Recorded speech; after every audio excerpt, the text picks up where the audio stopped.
kon yow rescapé nga. Mais oui, j'étais à 2 doigts d'une septicémie générale. Infection du sang. ah.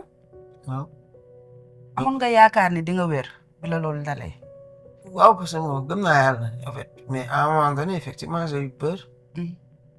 J'ai eu peur que ça s'arrête. Tout s'arrête là. mais que ça peut arriver à tout le monde.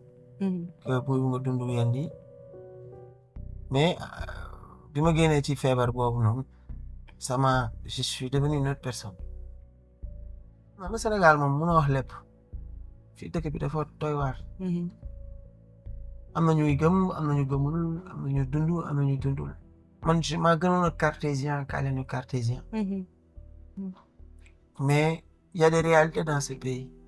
malheureusement des fois mën na bañ a sax nekk def mën na nekk sax yéene rek. dëgg la. je sais pas si tu comprends. dëgg la comprendre. des fois mën na bañ a nekk def nga yéene bu dëggu. man yéene la yéene bu bon bu dëggu ci man. da lay jàpp. dëgg la. billaay da lay jàpp. dëgg la. blocage Saliou fan la nekkee lan mooy problème bi parce que pour man actuellement waroon nga weesu fii nii yëpp lan mooy problème bi. ñi ko war a jaay ñoo ko jaayal. d'accord. kese la. ñi ko war a jaay lan moo tax jaay. ñi ko war a jaay xam nañ ko gis nañ ko xam nañ ne que lii lañ war a jaay mais bugguñu ko jaay en fait. that's the dilemma. mais lan moo tax bugguñu ko jaay. mais ça c'est le Sénégal li ma lay wax nii en fait c'est quelque chose man peut-être je vais être la 100e personne ou la 31e personne qui va le dire mais tout le monde le sait. c'est une réalité dans ce pays. Sénégal mooy li ñuy wax sànq Sénégal kàmb la boo xamante ne ci biir kàmb la nekk. da ngay tëb ba yaakaar ne génn nga benn kàmb bi fekk yaa ngi ci beneen kàmb gi. mais da ngay génn premier kàmb bi sax bëgg a tëb deuxième bi sax ñu xëccaat la nga dellu soit ci premier kàmb bi. c'est malheureux. ça c'est quelque chose de très dommage dans ce pays. mais y a une hypocrisie bu nekk ci suñu milieu bi. fii ñaata yoon ngay toog ak nit ñu naan Saliou dil taxaw pour Saliou ñu non Saliou nekk fi mu Europe. ah ouais. ah si. genre da ngay nekk Sénégal ñu woo nit ne ko dañu soxla soit Saliou ci benn concert wala affaire yooyu noonu. tey nga génn dugg fële ne dégg ñuy laajte Saliou nga ne Saliou nekk fi. juste pour nga bañ a am contrat boobu noonu. parce que ça arrange wu. ça n'arrange pas tout le monde. que Saliou soit là. ça n'arrange pas tout le monde. mais maa ngi fi. et je vais montrer aux Sénégalais que je suis là.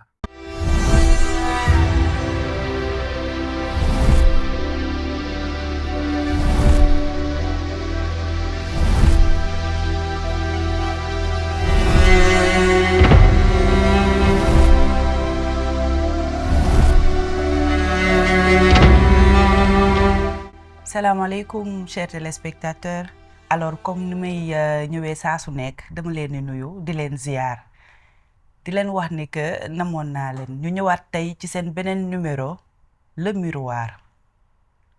miroir nag tey dañu am gan gu màgg dañu am gan goo xam ni Thiès kaay la dëkk benn dëkk ñaari gaar xam naa ne nag di ngeen ne BBC doomu Thiès la lan moo tax muy invité waa Thiès waaye nag ku xam Thiès xam ne artistes yi fa lañ dëkk waykat bi fa la dëkk comédien bi fa la dëkk jaaykat bi fa la dëkk bëri na ay artistes yi nga xamante ne nii Thiès lañ juddoo Thiès la ñu yaroo tey nag ki ma woo dama koo xam ki ma woo doomu Thiès la xale bu mën li muy def la xale boo xam ni jaaxalul sénégalais yi xale boo xam ni dem na au niveau international kenn dootu ko présenté ñu koy wax Saliou mu bàyyi la nga nuyoog internet yi.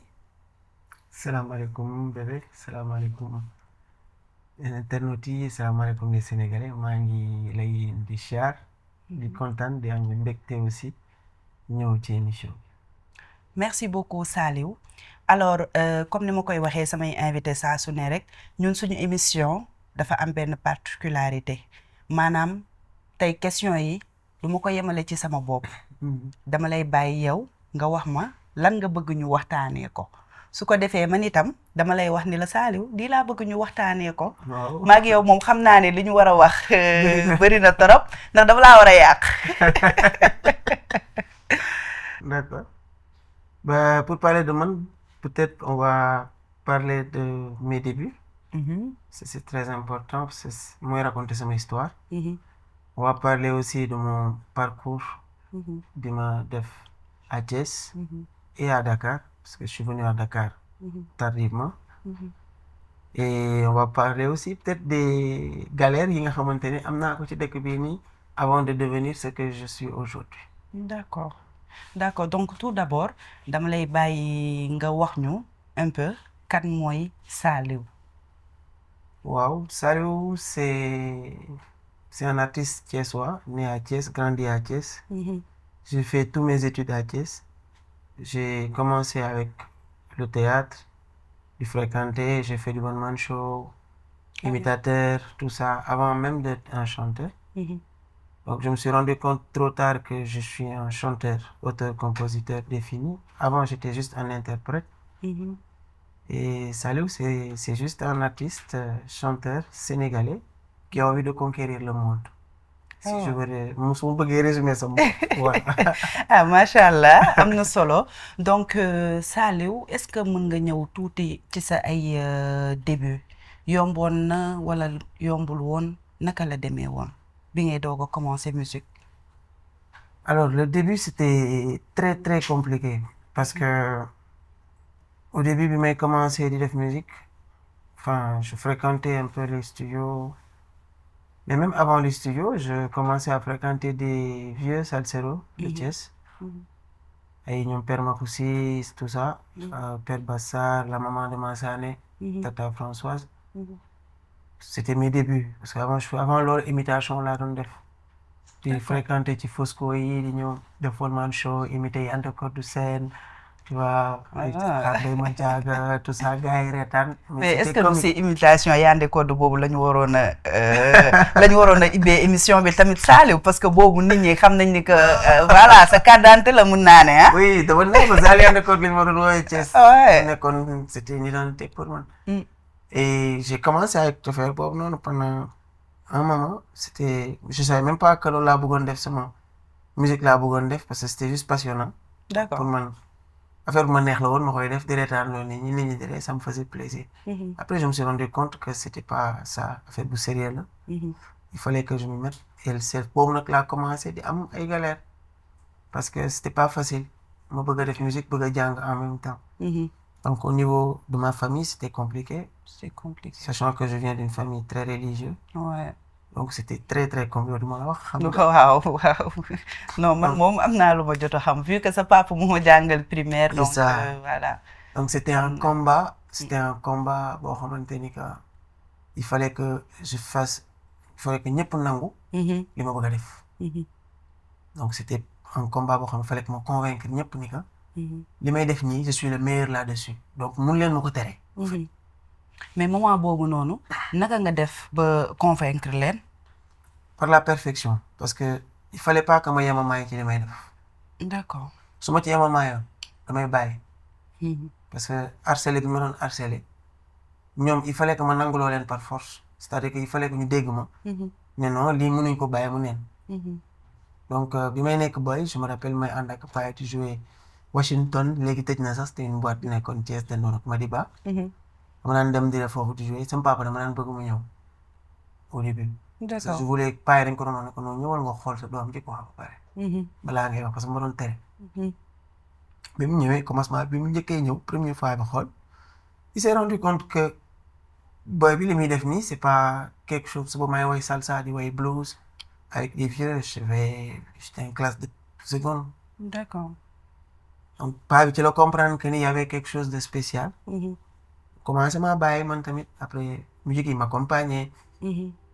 Commencé quand j'ai eu mon bac ma ñëwee Dakar nag foofu la galère yi mag yi commencé parce que boobu xam naa ne que musique laa bëgg a def. D'accord. sama bopp la commencé tàkk. nekk naa fi Dakar ay période yoo xamante ni c'était très compliqué ci Almadies bii dem naa fi taxaw yalwaan. Ah ouais. Oui parce qu'à l'époque je me rappelle j'habitais avec Balla ñu ngi dëkkoon Wakam. dañ daan yeewu am 300 francs dem jënd pain thon dagg ko ci digg bi ndékki ci xaaj bi denc beneen xaaj bi pour añ bu ngoonee ay 18h ma bokk sama guitare ñu ànd ak gars yi African Mistake. dem taxaw ci Almadies bi cing tànkal ñëpp dajale benn weccit jënd ci reer dem tëddi. Mais attends moment boobu Saliou dafa am woon ku ko jàppale wala da nga bëggoon am jom jël sa yoonu bopp. Quand je venais d'arriver à Dakar, j'avais personne. Ta famille à Thiès? Ma famille est à Thiès, moi je suis né, j'ai grandi à Thiès. Moi, je suis à Dakar, je suis venu à Dakar, il fallait que je me batte pour exister. Maintenant yow ni nga doon galérer Dakar et tout sa famille à Thiès yëgoon nañ ko wala yëguñu ko woon. Non, ils n'étaient pas au courant parce que suñ ko xamoon du ma mën a toog Dakar. Je ne pouvais pas rester ici. dañ naa ma non nag ngay mën a toogee Dakar il faut nga ñëw Thiès dañ may wax t'as pas le choix. mën a toog Dakar di galère. donc comment maa ngi ci jàmm je suis bien à Dakar maa ngi cool mais c'était un galère. bi ma jógee foofu noonu après j'ai été hébergé par un ami Koulam si mi ngay dégg. Koulam si waaw Koulam c'est la première ma koy personne nuyu de boo xamante passage. ne moom hébergé këram. Ndeysaan. ma dem dëkk foofu à l'époque maa ngi commencé di jouer di tourner di def ay affaires nànk-nànk. j'ai commencé à me faire connaître te boobu maa ngi joué hôtel. par la variété. mais focus ma woon ci carrière nekk woon sama xel. D'accord. donc c'était très dur cette période. est-ce que mës nga toog ay guddi yoo xamante ne ni galère boobu noonu metti na ba nga toog di jooy. man toog naa ay guddi yoo xam ne dama dem naa bari man li may def dama koy bàyyi. musique bi. parce que j'avais des compétences ailleurs. Et je pouvais me faire de l'argent sur autre chose. Autre que la musique. Je sais que j'avais des compétences ailleurs. mais bëgguma ko lii laa bëgg. loolu rek moo ma téyewoon ci musique. am na benn période boo xamante ni j'étais en galère à un moment donné je me suis dit qu'est-ce que tu es en train de faire. lii yaa ngi ci depuis des années ñi ngi ci war a dajal ñëpp daje nga ak ñoom te doxul. damay toog nit ma xam nga diw non fu ma posé ak diw fu ma présenté diw mi wax noonu maa ngi numéro je le connais très bien. mais doxalul sama business. waaye après benn moment sax nit ñi dañuy xalaat ne est-ce que du booy bi moo sikk. waaw est-ce que yow tamit est-ce que sikkoo tamit parce que yow nit yi nee nañ da nga xaw a tubaabe Saliou nit ñi dañ jaar na la yow nga jaar na la est-ce que tu yow tamit yow yaa xaw a tubaabe dootul ba nit yi ragal la wala yow yaa réservé wu. qu'est-ce qu'on sous-entend sous tubaabe. réservé wu. alors c'est pas du réserve moom nekkul nit ki dafa réservé wu man je suis quelqu'un de très ouvert. d'accord man ma bokk naa ci artistes yi gën a ouvert yi gën a accessible ci Sénégal. mais en fait dañoo nekk ci dëkk boo xamante ni damay wax ba chaque jour benn affaire man Sénégalais. boo ko indilee plat bu mu xamul bu xiifee sax danaa la suur na. fais bien cette remarque. c'est ça li ma la wax nii rek maanaam définir na lu bëri pour résumer li ma la bëgg a wax yëpp en fait. effectivement Sénégalais indil ko plat bu mu xamul. du ko ñam. danaa la suur naa. bu génnee dem jënd pinton wala nenu baxal. dëgg la. yéegu lu garaaw laa lay wax nii. ça c'est mais ça je l'ai compris tardivement. parce que j'ai essayé de vendre aux Sénégalais loo xamante ni que du ñoom ñoo koy consommer. à un moment donné dama wàccewaat sama musique. pour essayer parce que dama sori woon trop donc il fallait que ma defaat rétro delluwaat pour mën a jaay. mais loolu noonu nga bëggoon jaay lan moo tax commencé woo ko ci Sénégalais yi nga génn sa réew dem feneen bëgg ko fa jaay.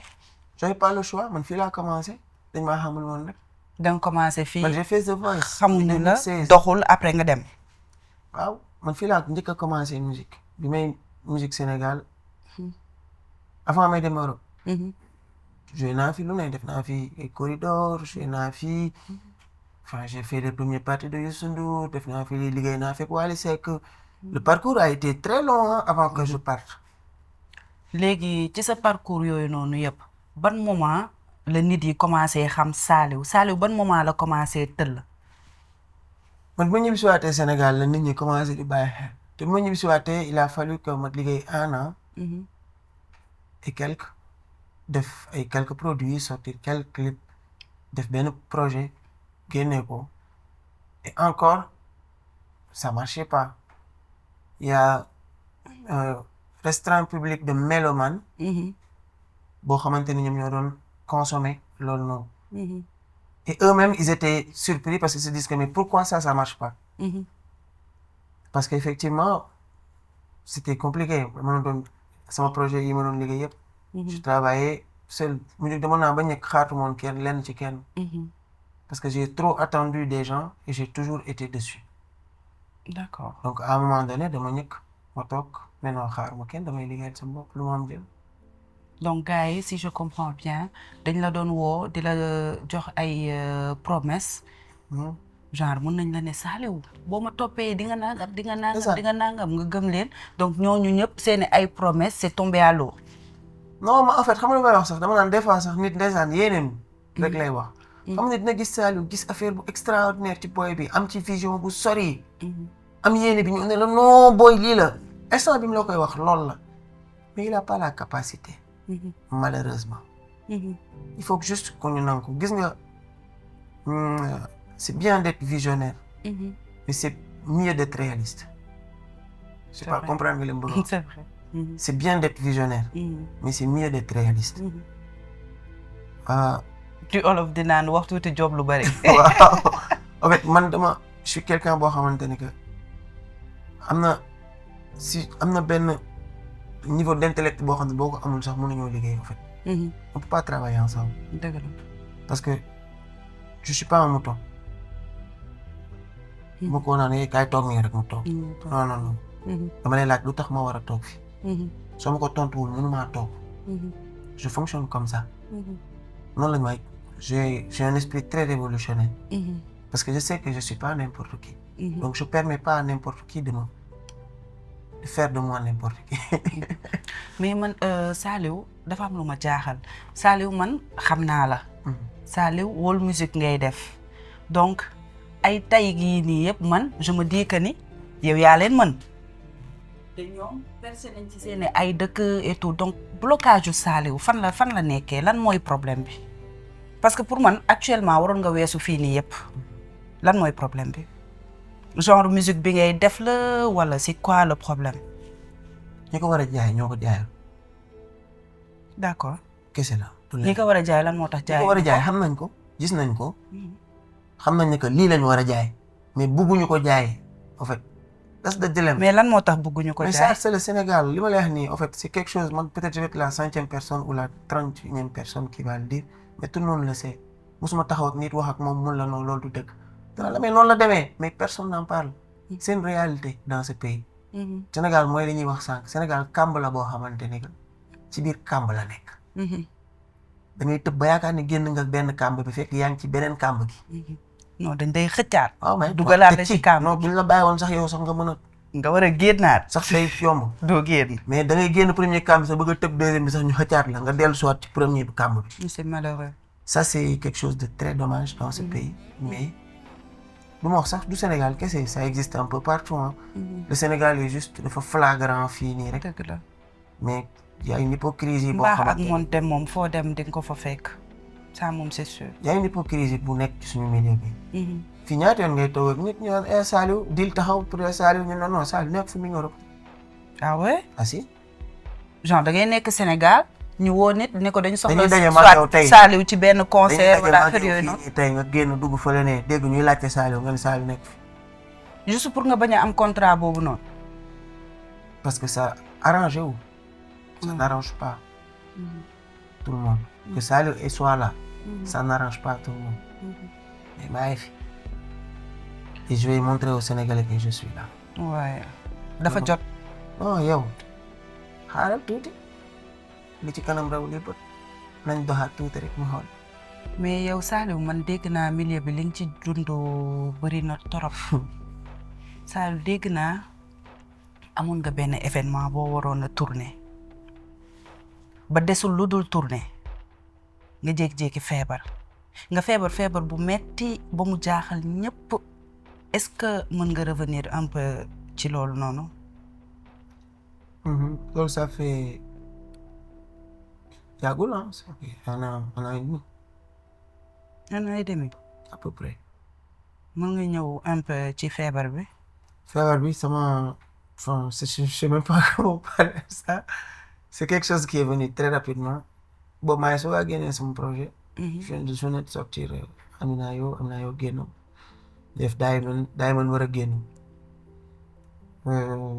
bi Diamond génne après jékki-jékki je suis tombé malade au début xalaat nañ lu nekk wax lii wax lee wax laa j'ai vu au moins 4 médecins. 4 médecins yëpp bi ñu ñëwee kenn ku ci nekk il a fait un diagnostic différent de l'autre. jusqu'à ce que affaire bi nekk ci benn situation bi dama doon yooxu ba daan xam looy wax ni. de douleur. waaw. donc après enfin yàlla def na ci sutura. kon yow rescapé nga. non mais on va pas j'ai pas exagéré peut-être. mais oui j'étais à 2 doigts de la septicémie générale. infection du sang. ah. waaw. amoon nga yaakaar ni di nga wér bi la loolu dalee. waaw parce que moom gëm naa yàlla en fait mais à un moment donné effectivement j'ai eu peur. j'ai eu peur que ça s'arrête. tout s'arrête là. mais que ça peut arriver à tout le monde. que bu nga dund yenn yi mais bi ma génnee ci feebar boobu noonu je suis devenu une autre personne. après ce événement boobu noonu nan la mujjee. def nga ko wala defuloo ko. ci biir feebar bi joué naa. ci biir feebar man dama joué tey lendemain bi lañ ma opéré. waaw donc tu as joué difficilement. sama concert Thiès la woon. concert boobu dama pare j'ai vomi pendant je sais pas combien de temps. mais dégg naa yow feebar bi nekkul woon affaire tubaab de affaire olof la woon. dañ la gars yi dañ la laaloon wala. waaw affaire bi am na ba Sénégal moom mën a wax lépp fii dëkk bi dafa doy waar. am na ñuy gëm am na ñu gëmul am na ñu dund am na ñu dundul man maa gënoon a cartésien kaa leen ñu cartésien. man dama nekkoon j'étais un ku ma xam saa tubaab la sax. waaw parce que jikkoy cartésien laa yor. mais il y a des réalités dans ce pays. malheureusement. des fois mën na bañ a sax nekk def mën na nekk sax yéene rek. dëgg la. je sais pas si tu comprends. dëgg la comprendre. des fois mën na bañ a nekk def nga yéene bu dëggu. man yéene la yéene bu bon mu dëggu ci man. da lay jàpp. dëgg la. billaay da lay jàpp. dëgg la soxla may dem ci benn sëriñ naan ko ñaanal. sëriñ bi su may nax sax jël suuf jox ma ko ne ma boo ko sànnee kii nii day yàqu. man ma am yéene yàq la. sama yéene boobu moo la yàq du sëriñ bi. fokk ñu defaraat suñu xol yi. yéene ak cat tamit bari na lu muy téye doomu aadama. waaw cat moom ñëpp la xam nga cat moom fi lañ ko fekk fi lañ koy bàyyi. cat làmmiñ la bët la. loolu mënuñ ko dindi. mais enfin pour man am na loo xamante ni que ñun ay jullit lañu. am na loo xamante ni que jàngal nañu ko am na y a des trucs yoo xamante ni que lu exister la. donc il faut juste se protéger il faut. maanaam aar sa bopp daal. waaw c'est très important. c'est très important même yonent yi sax dañ daan aar seen bopp. wala yàlla yi dañ daan aar seen bopp. donc boo taxawee ne doo aar sa bopp dëgër fit la boo dee da nga xaru. loolu waaw borom xam-xam yi wax nañ ko. dëgg la donc ba day laqeem du laqe. bañ cee dugal sa loxo moo gën. alors Saliou say waajur fan la ñu nekk. sama waajur ñu ngi Thiès sama papa ngi Thiès sama yaay mi ngi Thiès maa leen di siyaar d'ailleurs di leen nuyu de passage. xam nga ne que yombul nekk nit bu siiw. donc tey peut-être ni nga doon dundee avant ak sa ay waajur ak ni ngay dundee ak ñoom actuellement. du nekk benn est-ce que am na changement bu mag a mag wala amul changement bu mag a mag est-ce que aussi manière bi nga nekk actuellement di dundee ak ñoom yomb na neex na la wala neexu la.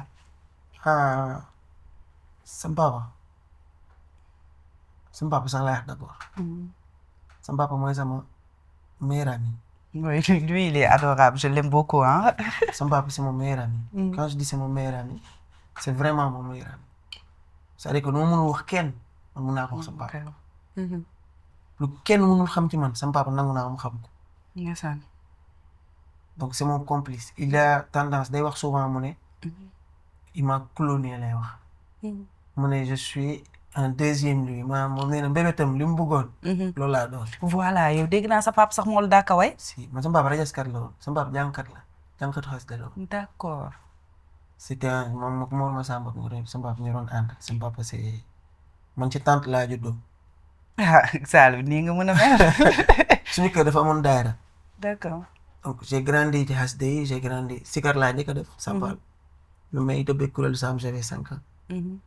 boobu ndaw laa ci kii grand yi ma daan wax ma may juróom kay taxaw sikar. sikar nga njëkk a def. waaw Saliou sikaral. dimbali ma rek. dimbali ma rek. musuma dégg Saliou bi sikaral tuuti rek dimbali ma ah maa la ko ñaan. moom nga njëkk a def donc day neex ñu fàttaliku jamono du dëgg.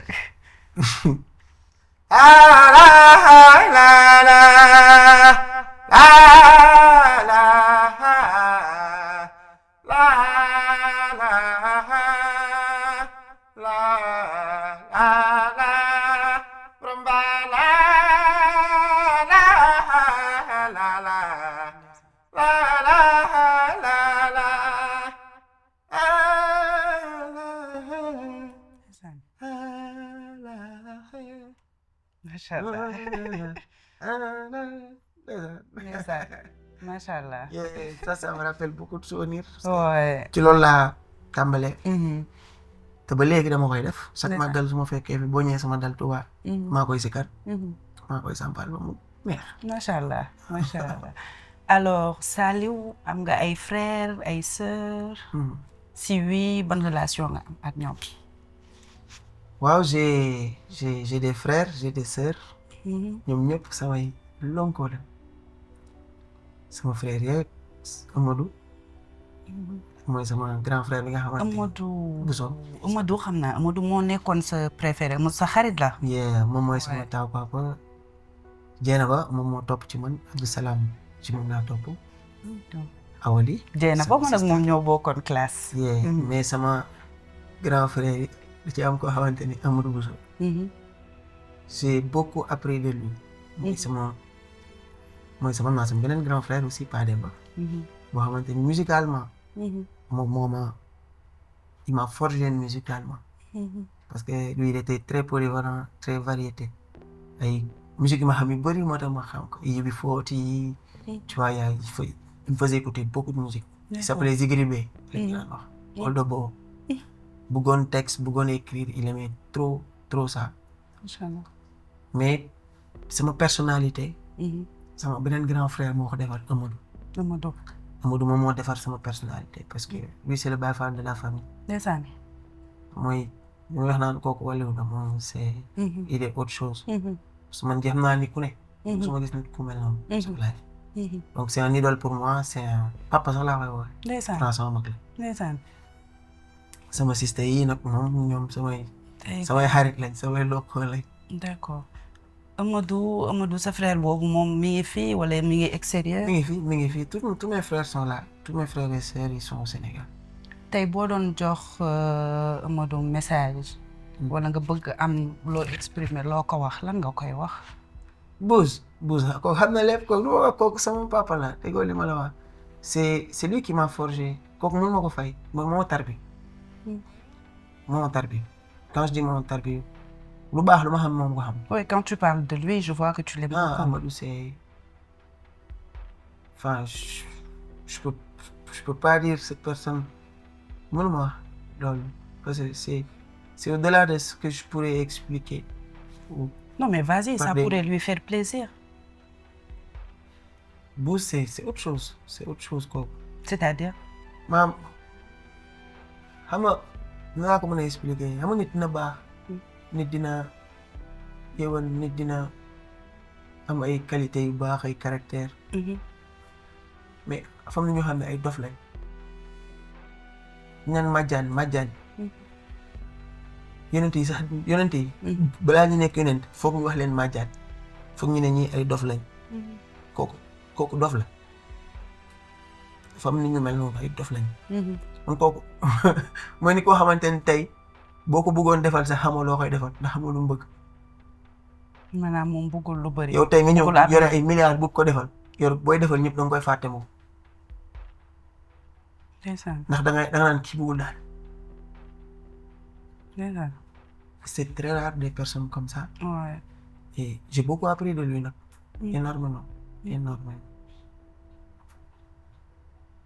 donc c'est ça. amoo dara lu spécial loo ko bëgg a wax. Amadou daal moo xamul lu ma koy wax ko c'est une personne boo xamante ni mooy li may wax rek sans lui man je serais pas ce que je suis aujourd'hui. donc nit koo war a ñaanal gudd fan la ba mu fekkee sa njëriñ. il vivra longtemps inchallah amiin. yaa na ko yàlla sàmm. amiin. en tout cas macha allah comme relation yooyu noonu nga am ak sa famille parce que bëri na tey ay artistes yu ñuy gis bu ñu xasee ba siiw dootuñu xamante ban yoon la ñuy jël pour seeni ay parents jot leen sax c'est tout un problème. donc voilà. benn affaire ba sama yaay rek moom daf may xaar chaque jour boo xee mu ne ma nee na man je suis injoignable. sa yaay. waaw parce que daf may woo léegi nii. sama yaay nee na moom mosuma woo ci saa si. nee na ma décroché sama kóol. à chaque fois dama koy rappeler. lu tax loolu. mais parce que je suis comme ça ak ñëpp. je suis quelqu'un boo xamante ni que je profite même pour lancer ce message parce que nit ñi dañ may mere souvent. d'accord. je n'ai jamais été man léegi la sax ni ma yore portable di téye portable plus de quelque temps. sinon je suis quelqu'un boo xam ne je suis très détaché de mon téléphone. très très détaché moi je vis tout le temps les moments présents. je profite des moments présents. que mu nekk ak dof bi ci mbedd mi que mu nekk ak sama xaj que mu nekk ak xar bi. que mu nekk ak keneen. ci moment présent boobu may dund ak moom. je profite de ce moment présent. donc c'est devenu une habitude sur moi ba damay fàtte ni sax am naa téléphone. c'est-à-dire que ce qui est là je le vis ce qui n'est pas là. attendra. d'accord. noonu laay dundee moo waral nag après dafa dem ba nekk jikko ci man moo xamante ni c'est un défaut. nit ñi dañ ma koy clasher souvent. alors Saliou. mënuma dugg ci sa côté famille laaj la ci say waajur ci say frères ak sœurs te duma la laaj ndax Saliou tu es marié est-ce que tu as des enfants. si je suis marié depuis 2020. 2020. Ouais. Non 2019 2020. je me suis marié religieusement en 2019. kon yow da nga teel a marié wu Saliou. ouais. vraiment dama teel a dugg. donc je peux dire que da nga teel a responsable quoi. oui parce que j'ai très tôt compris li ma bëggoon rek. boobu il fallait que je me construise il fallait que je sois stable. il fallait que ma nekk ci benn affaire. bu ma casé j'avais besoin d'être casé. sinon doon woon baax. dëgg la. parce que boobu maa ngi nekk xale. am talent. teel a lekk xaalis musique parce que boobu maa ngi joué Novotel. joué à tous les restos hôtels yi Dakar. donc boobu maa ngi teel xaalis nekk xale amul benn responsabilité. c'était dangereux pour moi. et j'ai rencontré une femme boo xamante ni que c'était une pépite. on s'est retrouvés parce qu'on se connaissait quand même beaucoup d'années avant.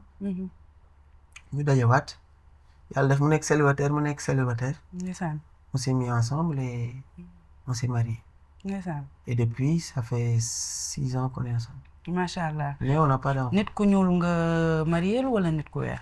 nit ku weex la c'est une française. et mu lay wax def nañu juróom benn at. macha allah de mariage. vous avez des enfants. pas encore. d'accord. pas encore yàlla def na amaguñ tout tànk. yes. donc Saliou am na benn moment boo xam ne nekkuloo woon Sénégal. donc bi nga duggee ci sëy yàgg na yàggu Saliou dafa sëyi woon wala dafa demoon liggéeyi wala dafa jàngi woon. en fait bi may dem j'étais même pas parti pour rester en Europe. d'accord. de base j'étais parti juste pour quelques temps histoire de découvrir voir rencontrer ma belle famille nanana mais il y avait pas c'était pas prévu que j'aille en Europe pour rester. d'accord. bi may ñëwaat Sénégal à cette même période j'étais encore je me rappelle j'étais en contrat. ici au Sénégal avec une maison de production je vais pas dire le nom. et boobu période boobu maa ngi liggéey ak maison de prod boobu noonu ma waroon delluwaat Europe on avait commencé un projet ma waroon dellu. pour quelques semaines histoire de ñu préparer la pour ma ñëw ñu enregistrer studio et commencer à sortir. mais man bi may dem donc 3 semaines laa waroon def Europe je suis resté 3 ans. 3 ans. ouais je devais faire 3 semaines je suis resté 3 ans. lan moo waral changement boobu noonu yëpp. man 4 courts séjours laa amee visa court séjour laa amee sax 4 séjours pour te dire que j'avais même pas prévu de résider en France. donc bi may dem ma dem 3 semaines yi après bon on m'a fait le ghost j'arrivais pas à joindre la personne avec qui j'étais en contrat. pour pouvoir revenir au Sénégal et continuer mon projet. Donc j'étais obligé de rester. Je suis resté 1 mois. ma toog 1 mois yi ma xam ne que fii mu ma fay toog te liggéeyuma. J'avais d'autres compétences, on était en plein Covid. Qu'est-ce que j'ai fait? Ma dem liggéey. J'ai déposé mon CV un peu partout. J'ai travaillé dans l'informatique de grande distribution pour Carrefour. L'informatique. laa doon def. Je faisais de l'informatique pour Carrefour. D'accord. Dans une boîte qui s'appelait ESTI. ma liggéey foofu noonu pendant 6 mois. Après j'ai eu un CDI là-bas. Et boobu man sama xel après génn na Sénégal parce que ici j'ai tout essayé laa wax. ñu ngi ko daje ñëpp daje naa ak ñoom. te pourtant doxul. Donc je trouvais plus l'intérêt de revenir dans ce pays. Parce que je me sentais pas capable de pouvoir prendre mon petit bonhomme de chemin tout seul.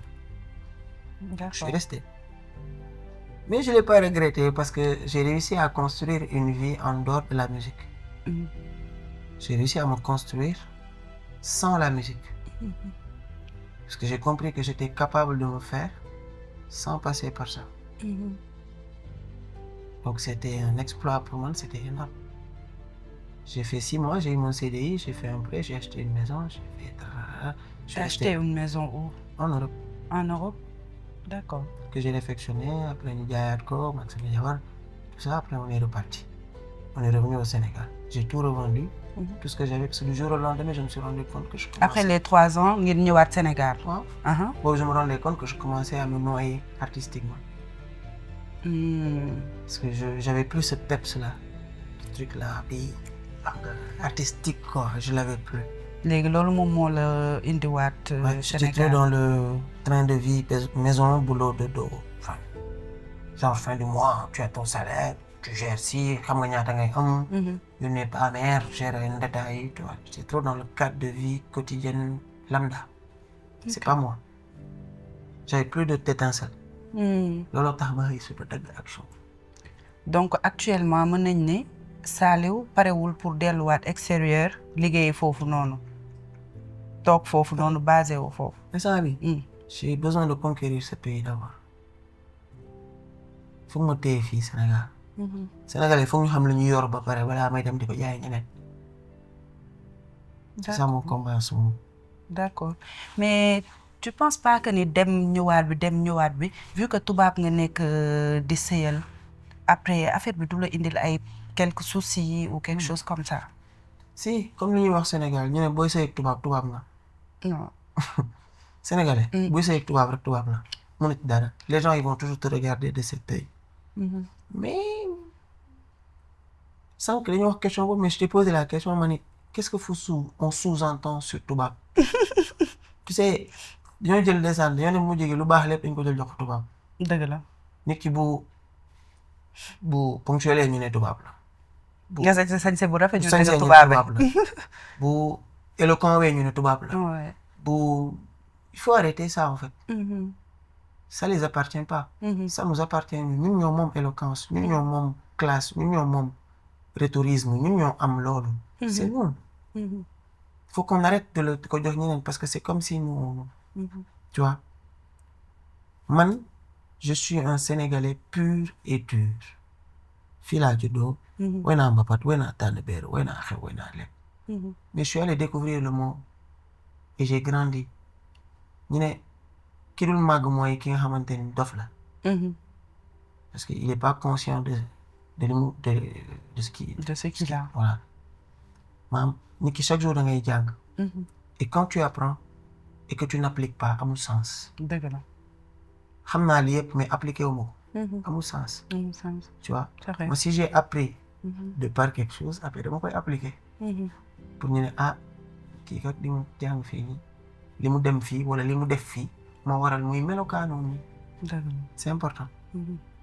Saliou nee na Sénégalais pur sang la donc Saliou yow mën nañ la xaar ci mbalax mu tàng jër nga dugg ci géemu gaaruwaale bi mbëggeel bi fii nangam comme li nit ñi bëgg rek wala. waaw bu saf sax. mbalax bu saf. mën nañ ko xaar est-ce que mënoo maa riime laat benn mbalax bu tuuti rek benn acapella bu ndaw rek. yow bàyyil rek bàyyil instant bii nii en fait j'ai pas envie de trop parce que après day mel ni sax damay jaay wala dara. mais Saliou da nga war a jaayu. non man teel la xoolal jaayam. parce que dañ laa war a jënd da nga war a jaayu. man Sénégalais laa bëgg ñu jaayam. d'accord mais jaayul ñu jaay la. man ma jaay ma xoolal ba non en fait il faut que Sénégalais yi rendre compte. de li ñu yor. mooy li may wax chaque jour. il faut que les Sénégalais se rendent compte. ñun lan lañ yor. waaw déggoo ma ne Michael Jackson. maa ko daa ko wéy. mais Saliou yow da nga modestoon de da nga modestoon de jaayul. léegi xam nga su ma la waxee da nga naan ma pourquoi. si tu dis pourquoi je te dirai le pourquoi j'ai dit ça. li Michael def mën naa ko. li Michael di def mën nga ko. waaw mais moom mënu woy ngoyaan. kon yow li ngay def Michael mënu ko. d'accord donc si je comprends bien ki toog fii. mën na ñëpp li ñëpp di def. je suis mais gars yi mënuñu li ngay def. je suis assez polyvalent. macha allah. quand je dis je suis assez polyvalent wax naa ko keroog ci émission bi man leen samay capacité musicale. je parle pas de autre chose parce que je sais pas faire autre que de la musique. leneen lu may def ni may defee musique moo ko dàq. musicalement je suis le meilleur. quand je dis je suis le meilleur. je suis le meilleur. c'est pas quelque chose bu ma soxlaate ñoo ma koy wax. macha allah am artiste bi yekki scène bi taxaw xaaci way génn. nga ne ko mais booy da ngaa mën way da nga koo yab. dëgg la. dëgg lu baax li ma lay wax. nga ne ko du booy da nga mën way da nga koo yab. ndax lan da nga koo yab. moo la ko gën a xam. moom mi dem toog di yéeg di yéeg di benn way. réservoir gis nga la musique mooy li may wax. l'art c'est comme un réservoir. boo xamante ni il est pas transparent. yow pour nga jot ci foog ma ball il faut que man ma fees ba ball. pour yow nga sentir ko. nga ni ah kon ndeke kaas bi jus d'orange ci nekkoon. te tant que yaa ngi toog fii kaas bi ñu koy duy fee mënoo xam lu ne ci biir. dëgg la. di fees ci man moo ball rek nit ñi yëg ko na nice ma ni tekk. maa leen ko gën a yëg. ni ma ko yëgee sax yëgeewuñ ko noonu. ndax yi ma ci yor déggaguñ ko. te man maa koy génnee. fii la feesee. Saliou léegi changé nga de man dafa parce que man Saliou bu ma xamoon dafa modeste mais léegi dafa mel ni Saliou dafa am fit da nga bëgg dugg ci game bi carrément. non jaxasoo gars yi wan leen bàyyi. ne maa leen mën. yow d'accord nga ni yaa mën gars yi. ñoom d'accord nañ ko ñoom. ah buñ ko waxee buñ ko waxul. non wax nañ ko. ah ñoom ñëpp wax nañ ko. d'accord. donc ku ne xam nag. man maa ko ne xam musul nga kala d'accord. mën. en fait problème bi du question de ñoom man maa ko musul d'accord. d'accord et pourquoi musuloo ko mais du d'accord question de musuma ko xam ne xam naa ko dama ko musul nangu. lan moo tax musuloo ko nangu. parce que dafa jotul woon ma nangu ko. léegi daa jot. instant bii nii it's time to grow up foog ñu affaire bi nekkatul fii kese quoi en fait. il faut qu'on arrête di nax sénégalais yi quoi. xam nga bu njëkk dama koy wax les artistes c'était des magiciens. C'était pas des personnes lambda. C'était des magiciens. Ils étaient extraordinaires. Maintenant, les artistes, c'est des gens ordinaires, basiques, qu'on dicte quoi faire. Alors qu'avant, c'est eux qui dictaient au public quoi aimer. Dañu wante dëgg. Artiste moo doon fekk public mënu ko li ngay bëgg par force mu bëgg ko. mais le public moo doon artiste bi li ngay def par force. li ngay créer par force. artiste bi créer ko. ah mais c'est normal. tendance bi donc dafa changer. dëgg la. non dañ koy delloowaat balance bi mu tolloowaat. c'est les artistes restent des artistes. Le public reste un public. L'artiste crée. Et le public apprécie. C'est ça la norme. mais jamono ji artiste bi créé tout le public bi mooy forcer artiste bi ne ko créer lii. mais quand même des fois mën nga topp sa bëgg-bëgg ay fans sa bëgg-bëgg public def li ñu bëgg. waaw mais comme laa lay wax su boobaa tu cherches à être une star mais pas un artiste. yaa benn nuance bu nekk foofu bu ñu dul bàyyi xel. Saliou fan nga bëgg a yóbbu musique sénégalaise. alors musique sénégalaise fi ma ko bëgg a yóbbu pour être réaliste. d'abord avant may wax ay international comme ni gars yi di waxee. parce que c'est facile maintenant de dire international. da ngay dem jouer ñaari concert communautaire. xam nga lu ma la wax. ñibbi si ne non damaa dem toj naa àddina bi international la fekk doo international. tu as joué pour les Sénégalais à l'étranger. man sama objectif mooy dama bëgg boo demee Ghana. Côte d'Ivoire. Afrique du Sud. Nigeria. Guinée gii njëge ñu. ak feneen nga génn guddi une personne lambda dugg ci biir boîte de nuit tu vas entendre du Saliou Dieng. d'accord kon Saliou yow mën nañ la xaar Bercy. waaw loolu xanaa loolu moom bokk na ci li gën a tuuti ci samay vision wax dëgg yàlla. yow ci 2026 bii ku la bëggoon a tëggal Bercy di nga dem. maa ragal lool. d'accord man ragaluma lool li ma wax mooy en fait moi j'ai envie d'abord de conquérir ce pays. et l'Afrique sama continent bii nii ma nekk nii. I need to show them ni que Sénégal am na affaire boo xamante ni mën na bokk ci biir Afrique. xam comprendre nga fi ma bëgg expliquer. so instant bi ñun Gambie moo ñu raw musicalement. Guinée sax moo ñu raw musicalement. wax coow la fi nekk rek mais suñ coow li yëpp ci suñu petite kii bi lay ma Sénégal lay ma suñ coow li. mais Saliou ak li nga denc yëpp est-ce que yow war nga toog instant bi nii seetaan loolu noonu parce que yow je pense que yi nga génnee yi nga denc moo ko raw. waaw pas que ay naax man j'ai une dama am autonomie de production. musicalement j'ai une autonomie de production xaaruma kenn solaatuma kenn pour def musique. génne nga album. si j'ai sorti un album il y a 1 an décembre daaw laa ko génne woon. ah ouais. L'album s'appelle Joli Cœur. Joli Cœur en parlant de Joli Cœur Saliou dégg naa yow Joli Cœur bu mag a mag ma. waaw. dégg naa Saliou yow comme Endo. mat mu may nekk xëy sa invité Abacha laa doon déglu. moo tax sa première son. Aminata la tudd je pense. Aminata donc est-ce que mën nga ñëw un peu ci loolu déjà da nga tuddee album bi Joli Cœur. première son bi Aminata ça parle d'amour. kan mooy Aminata. Aminata da nga ko xam wala da nga jékki-jékki bind son boobu noonu rek wala daf lay fàttali ay affaire ba nga bind son boobu ou bien c'est quoi. en fait Aminata c'était son boobu noonu. si je parle d'abord du concept. conceptualisation wu son boobu noonu son bi ma koy def c'était même pas prévu que mu nekk sama son son boobu dafa am histoire son boobu dama ko jaayoon ba pare sama avant après d'être artiste auteur compositeur tout ça interprète je suis un top liner. D'accord. Top liner c'est-à-dire que moi je crée l'air de chant avec les techniques en yaourt. yi xamante ni que moom lay jox lyriciste bi mu bind ko pour ñu mën ko jox artiste interprète bi mu génne. D'accord, donc tu as eu à travailler avec des artistes sénégalais? Si, j'ai eu à travailler avec des ghostwriters. Ok. Avec des ghostwriters comme Kouroumani Mori. C'est un de mes collaborateurs, on travaille depuis très longtemps ensemble. Koulam aussi, on a bossé ensemble sur Kate Bob, avec Momo, Beat, tout ça. Brill, des fois, je prenais aussi ses instrumentales. Bref, je suis dans du côté Bob, mais tu veux top line B. Maintenant, ça m'a permis de comprendre qu'est-ce qui marchait. D'accord.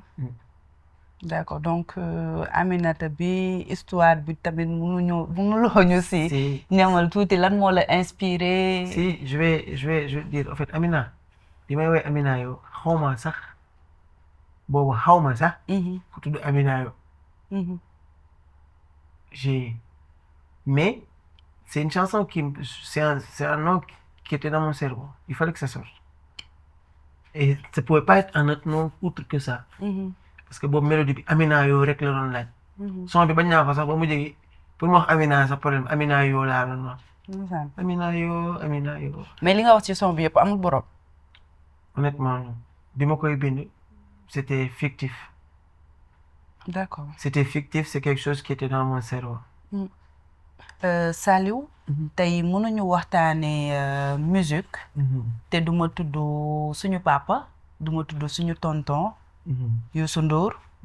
kenn mënul waxtaanee musique te sa xel du dem si moom. yow itam kenn du la dégg te sa xel du dem ci Youssou parce que récemment seetaan naa sa benn vidéo boo xam ni da nga reprendre benn son. fàttewuma la. est-ce que tey Saliou mën nañ ko xaar à ce que moom tamit ak Youssou Ndour ñu bokk benn album sax. ñu def benn album waaw. parce que gars yi am na affaire yi fu muy toll gars yi il faut que ñu jàpp si quoi. parce que ñoom prouvé nañ ba pare. man j'ai jamais osé dire ça. musuma ko ñeme wax. mais man pour man la musique sénégalaise a besoin de ça ñun surtout les jeunes talents parce que c'est une confirmation de notre talent pour moi. C'est-à-dire que man ma toog di way xëy suba Youssou Ndour woo ma ne ma kañ def affaire. c'est-à-dire su ma jàppoon ni que man li may def benn la damay jàpp ni que kon man ndekk mën naa toj àdduna bi. c'est que Youssou Ndour ma woo. tu sais cette affaire bu ñàkk fayda la. dëgg la mais confiance boobu noonu mu lay joxaat ci yow rek. tax na ça peut mën nga toj àdduna. et nous les jeunes artistes on a besoin de ça. mais su ma toogee sama coin di liggéey. je ne vois pas le retour de ces gens des grands. mën naa douter sax ci sama liggéey. je parle pas pour moi. je parle en général. mais man pour man grand yi waaye nous les jeunes on a besoin que grand yi nous tendent la main. ils nous donnent l'occasion et l'opportunité que leur public nous découvre aussi parce que on est jeunes. et on a la chance de les avoir ñoom ñu jiitu comme ñoom chance bi ñu amuloon bi ñu ñëw fekk ñu leen jiitu. donc dañoo jaayante ba àgg ñoom fi ñu àgg. parce que ñoom fekkuñ fi dara. d'accord ñun bi ñu ñëwee dañu fee fekk donc foog ñu ki ñu tànn dara. d'accord est-ce que yéen aussi may ngeen grand yi ñu wan leen yoon bi ñu jox leen ay opportunité. ñu jox leen ay opportunité. waaw man li may wax rek ñun xam nga fii ne kenn fi toog Youssou Ndour wala ngay xalaat. dëgg la nañu waxante dëgg. donc ça peut pas venir de moi. man je suis là. kon su la Youssou woowee di nga dem. ak Youssou Ndour su ma woowee sama ñëw man liggéey rek laa bëgg. d'accord donc tey su ma bëggoon nga lancer Papa You benn message lan nga koy wax. wax ni que nous on est des jeunes artistes on est des jeunes talents. on est des Sénégalais on a besoin de porter ce drapeau. à travers partout dans le monde et être fier de cela. donc su ma amee message ma koy lancer mooy. nañ ñu teg loxo ñu jaay musique sénégalaise parce que on est la relève de cette musique sénégalaise. nañ la teg loxo ndax nangu nga ñu teg la loxo Saliou yow doomu Thiès nga. donc 31 décembre bi gis naa Thiès ñu organiser benn événement bu mag a mag. te man je me dis que yow yaa daa xawee ci àdduna. yow Saliou yaa daa xawee ci àdduna donc le pourquoi ñu organiser événement bu tollu noonu Saliou demu ci soit dañ la ci woowul wala yow tamit comme li may wax rek yow yaa xaw a réservé wu moo tax woowuñu la si wala parce que mënuma comprendre événement bu toll noonu. artiste bu mag bu toll ni yow juddoo Thiès yaroo Thiès. gisuma la si te gis naa si ñu bëri. en fait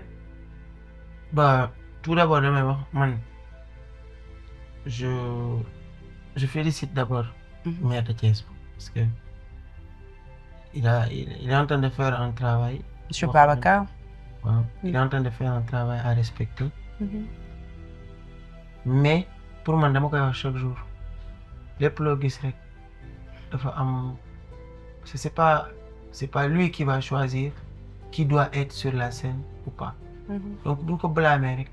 c'est parce que c'est une incompréhension lay indi xam nga dama. mais c'est le maire de Thiès xam na artistes yu nekk Thiès xam na ñu mën ak ñu mënul.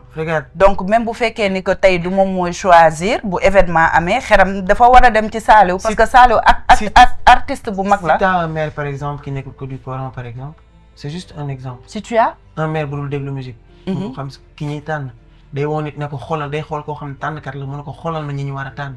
non mais attends mënuloo nekk maire surtout Thiès ni mu mel. villu Thiès ni mu mel bëri na ay artistes et tout ay comédiens ñëpp fa lañ juddoo. mënuloo nekk maire de Thiès et ne pas connaître Saliou ça c'est impossible. je suis d'accord tu sais je suis juste en train de lui trouver une excuse. da ngay rafetal. donc Babacar moo la woowul suma monsieur Babacar Diop moo la woowu il te connaît non. je sais pas je suis pas sûr yow gën a branché kuy branché suñu maire boobu. yow gis nga Thiès nu mu mel. mais man je suis Thiès a ngi mel ni Dubaï 23h. man je suis une personne boo xam ne des fois dama naan fu ñu ma woowul rek damaa liggéeyagul lu ma fa àggee.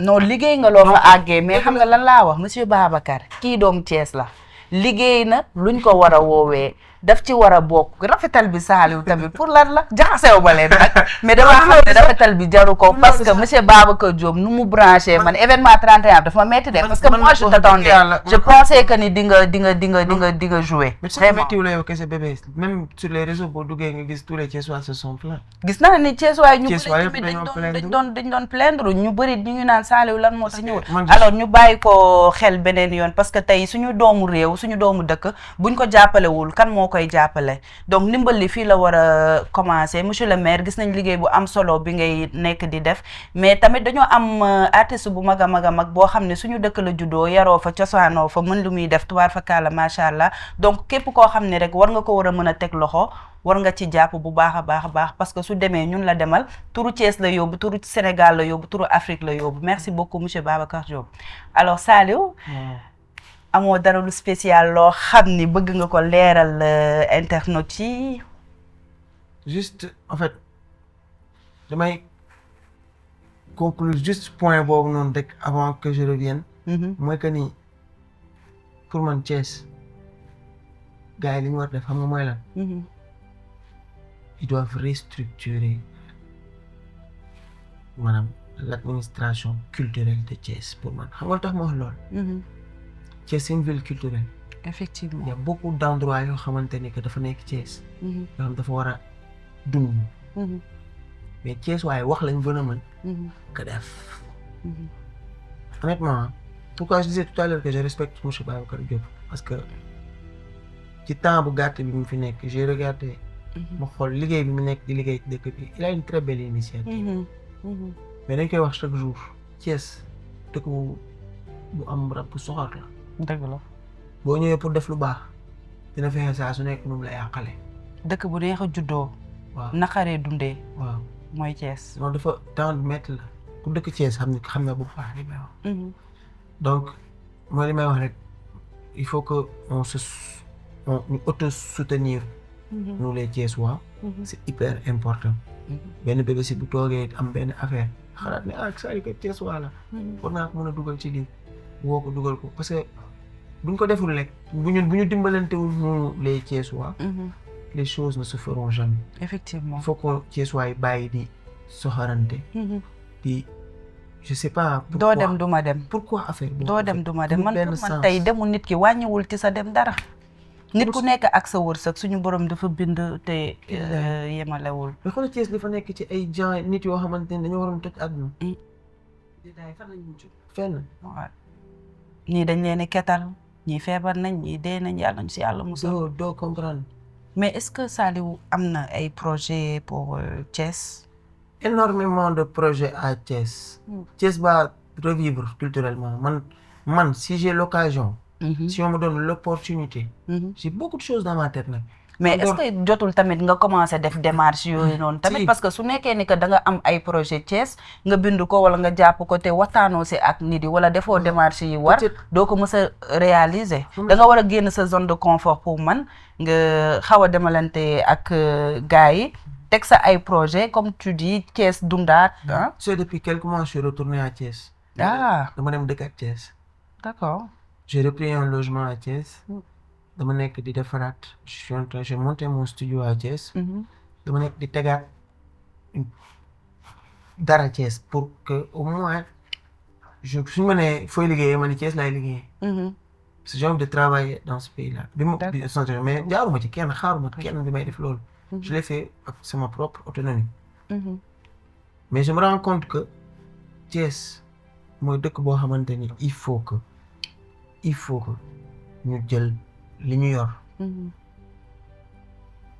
ñu koy waxee màggal ko c'est vrai te bàyyi di màggal li ñu yor loolu kese la dëgg la merci beaucoup c'est ça la Saliou comme yow doomu Thiès nga est-ce que tey pare nga pour def ay tournées régionales nationales internationales mais bien sûr pas que Thiès kese parce que avant d'être un enfant de Thiès je suis un enfant du Sénégal d'abord donc suñu nee Sénégal cat ba cat la man c'est l'objectif je veux dire et l'initiative et d'ailleurs même ça va inchallah ça va se faire on est juste en train d'attendre pour am yenn sponsoring yi parce que c'est un budget quand même colossal. Mais on a l'objectif de faire benn tournée Sénégal boo xamante ni ça va être une tournée nationale. dinañ dem Thiès dinañ dem Kaolack dinañ dem Louga dinañ dem fépp dinañ wàcc sax ba Gambie. incha allah waaw. donc ñuy wax waa Sénégal yëpp nañ ñu xaar. on va bientôt commencer la tournée nationale. xam naa ne que suñ doon continuer di waxtaan ci Saliou duñ fi jóge parce que Saliou waykat la Saliou mën na dessin Saliou mën na leneen ak leneen. am na yu bëri yoo xam ne macha allah mën nga ko mais mënuma si ñëw parce que temps bi daf ñu xoj. waaye am naa si benn boo xamante ne ni vraiment ça me tient à cœur mooy que ni dangaa mën a lépp. avant émission bi di jeex dama bëgg nga léebal ñu s'il te plaît. balaa émission bi di jeex léebalu comédie moom dégg naa yaa si mën dessin yaa si mën musique yaa si mën waaye lépp tamit yaa si mën léegi léebal ñu Saliou. alors ma lay léebal di benn sàcc bi daa dugg ci kër gi sàcc télé bi génn teg ko ci ëtt bi dugg di sàcc wante bi génn fekk ñu sàcc télé bi mu daw yee paa bi ne ko paa sàcc nañ ca télé bi de fàttali sàcc la alors xam naa ne que am na ñu xamul Saliou yenn affaires yi mu denc comédien la mën na lépp macha allah. alors Saliou l'émission tire à sa fin donc dañ lay bàyyi rek nga wax sa mot de la fin. le mot de la fin mooy li may wax sénégalais yi. sànq li ma wax pour Thiès waaye c'est valable pour nous tous. foog ñu saafonte foog ñu bëggante foog ñu jàppalante foog que kenn ku ci nekk bëgg a gis moroom fi mu bëgg a gis boppam. mbaa fu ko raw. képp koo xool fexeel di gis sa bopp ci moom. moo war a doo ko yéene. dëgg la doo yéene wut sa bopp. àdduna bi boroom xam-xam yi fi jaar yëpp benn wax lañ wax liñ fi jàngale yëpp. du leen jaamu yàlla bi féete kaw ci jaamu yàlla yi sa digganteeg jaamu yàlla bi. yàlla daa jël jaamu yàlla ndëpp ko ci jaamu yàlla bi. ñu bàyyi fi jaamu yàlla bi dem di wëri jaamu yàlla feneen. maanaam jël leen di ko gënalee jaamu yàlla bi. donc aimons-nous. vivons. aimons-nous. c'est important. macha allah xale bu ñu sol yàpp mag la Saliou je te remercie beaucoup. di la wax ni kontaan nañu si échanger ak yow vraiment fi nga xalaat sa musique yóbbu la fa yàlla la fa suñu borom yóbbu donc dama lay bàyyi nga tàggatoo encore mais tàggatoo bi dama bëgg nga tàggatoo benn a cappella Papa You. li ma dundee li ma weesu day dellu seey ba mel ni seetu li ma dundee li ma weesu day dellu seey ba mel ni seetu dama ni seetal léeg-léeg ma gëstu cag ci li ma weesu léeg-léeg ma rëccu wala sax di baaku bu gone yi di feetu dama leen di teete wax ni ma neexe ma bëgg leenu damay dellu ko ne mel ni duma màgg. yes macha allah alors Saliou ngi noonu pour ñi ko xamul woon Saliou mi ngi nii doomu Thiès la ñu ñaanal ko yàlla mu jëm ci kanam di leen remercier yéen itam bu baax a baax di leen wax ni wax ji su jubee yéen la su yàqoo man la donc bu fekkee ni wax naa loo xamante ne nii mooy loolu ngeen baal ma rek te xam ne xel matul alors je vous remercie et je vous dis à bientôt.